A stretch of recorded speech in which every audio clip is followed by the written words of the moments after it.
What's happening, folks? Back with another reaction, back with some more Big Country, and I wanted to start by giving the most massive of shoutouts to Wayne, who's not only shared Big Country bonus material, but also other material, a wealth, a plethora of music, and I'm still in the process of downloading it, so if you can, Wayne, please leave it up on the drive for a little bit longer. Again, I try to make sure I'm labeling everything correctly and putting it into a to-do or future reaction folder. And again, not only Big Country, but Simple Minds, other materials, so I'm very appreciative. Big shout out to you for taking the time to do that, and we will go through everything over time. But we're going to start with some bonus tunes on 2 different discs for the Peace in Our Time album. Once again, shout out to Tim for sharing the proper album, and to Han Solo and others who've been involved in the Big Country journey from the beginning of the deep dive.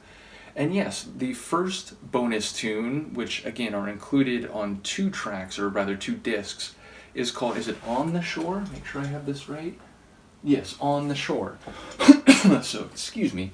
Shores are points of convergence between a body of water. Traditionally, of course, that could be a metaphor or figurative. You could be on the shore of a new period of time, or of a new society or cultural experience, part of a new community, or at least on the edges of that. But they're meeting points. They're points where voyagers come, and where people who are more sedentary or in residence are greeted by or approached by those who have traveled. So they're geographical and environmental places, and again, it could be more literal. It could be on the shore of, let's say, the UK or the United States, or a literal physical location here on planet Earth, but I wouldn't be surprised if it functions on multiple levels. And again, it's where the land meets the sea. It speaks to possibility, it speaks to the future, it speaks to maybe even an optimism, the idea of waiting for people or for goods or for both, and whatever benefits or enjoyments that might bring. Excuse me, my voice is dying here. So yes, I'm very much keen to see whether there's a more literal or figurative meaning, whether there could be both. It could operate on multiple levels. Let's give it a listen. This is a bonus tune by Big Country from the era of their 1988 album Peace in Our Time, and it's called On the Shore.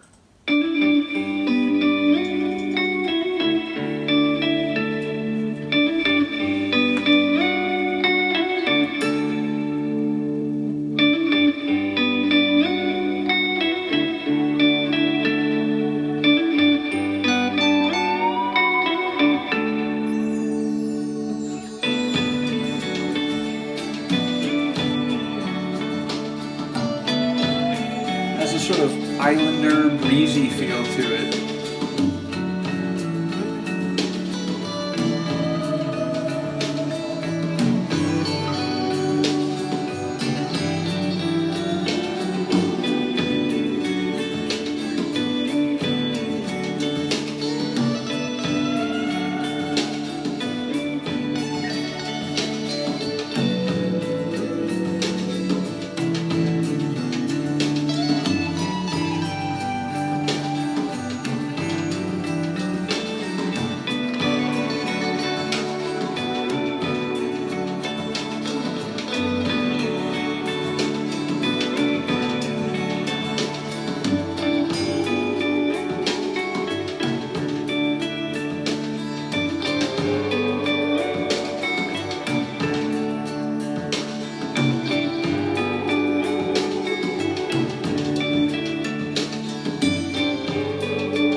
Absolutely gorgeous tune. I love that.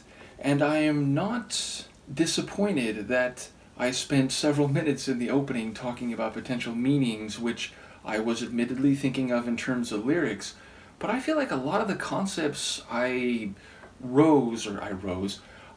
discussed, or raised rather, were not entirely irrelevant, even with it being an instrumental. I felt the not only literally island shoreline type of environment with the sonics and the breezy guitar and the bass softly bubbling underneath it, the drums cycling almost in this beat of life type of way, this life pulse.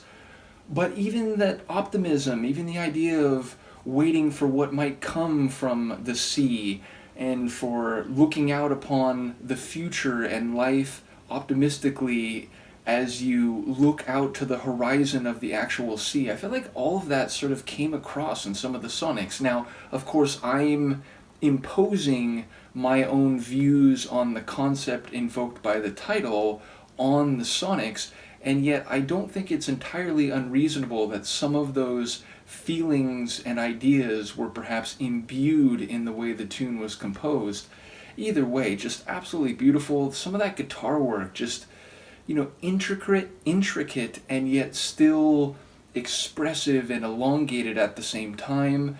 As I said, the way that the guitar was interacting with the bass, with the drums cycling along, it just made me feel relaxed, and as if I could really just about see, a sunset or a sunrise, maybe even better, on the horizon of a body of water on the shore. So absolutely beautiful, and I do wonder again if there is some specific starting point for the song as it was conceived, but ultimately I think it could be applied to many different understandings and feelings, and I don't think it was a waste of time to discuss some of those concepts in advance. So yeah, again, shout out to all the Big Country folk. We now have way more material than maybe I was thinking we were going to have, and I'm very excited about that. People will know I'm a huge fan of the group now, and ultimately I've recognized that even in the era that they're maybe most famous for, they were so much more than their title or like theme song, if you will, which again, back in the day as a kid in the 80s, is what I knew them through. But now hearing stuff by the late 80s and how they're trying some different sonic styles, and again, I'm aware that maybe not everyone enjoyed the stuff as they were evolving as much as their like vintage or classic sound. To hear Stewart try some new vocal styles, to hear them go down some different genre or styles sonically or musically, and to get a better sense of who they were over their career is incredibly enjoyable and joyful to me, and to now have a lot more music to get a sense of what that is and what that was is very exciting. So thank you again to Wayne in particular for sharing the extra music. As I said, I still have a lot to download and get a sense of, what chronology to go through it, so it may take a little while, but we'll go through for the time being the bonus tunes from Peace in Our Time. Thank you again to Tim and to Han Solo for sharing material before that. So I thought of something after I finished shooting the video. I did a reaction to Frida from ABBA earlier today, a Frida solo reaction called Heart of the Country. And as I was listening to a lot of the sonics, not all of them, but certainly the lead guitar maybe guitar with an ebo melodic line, I kept thinking like, man, some of the sonics here sound like a early to mid 80s Big Country tune. So my homework assignment for you Big Country folk, if you're interested, would be to give that song a listen if you're not already familiar with it, and let me know if I'm crazy for thinking that at least some of it sounded like it could have been a Big Country tune, at least in part, because that's what I took away from it, or not what I took away from it, but one of the feelings and impressions I had when listening to it. So I'm wondering if other folks would feel the same, and I guess it didn't hurt that the word country was in the song. But yeah, that's what I felt when I was listening. Let me know if you agree, and now I will see you next time. Peace.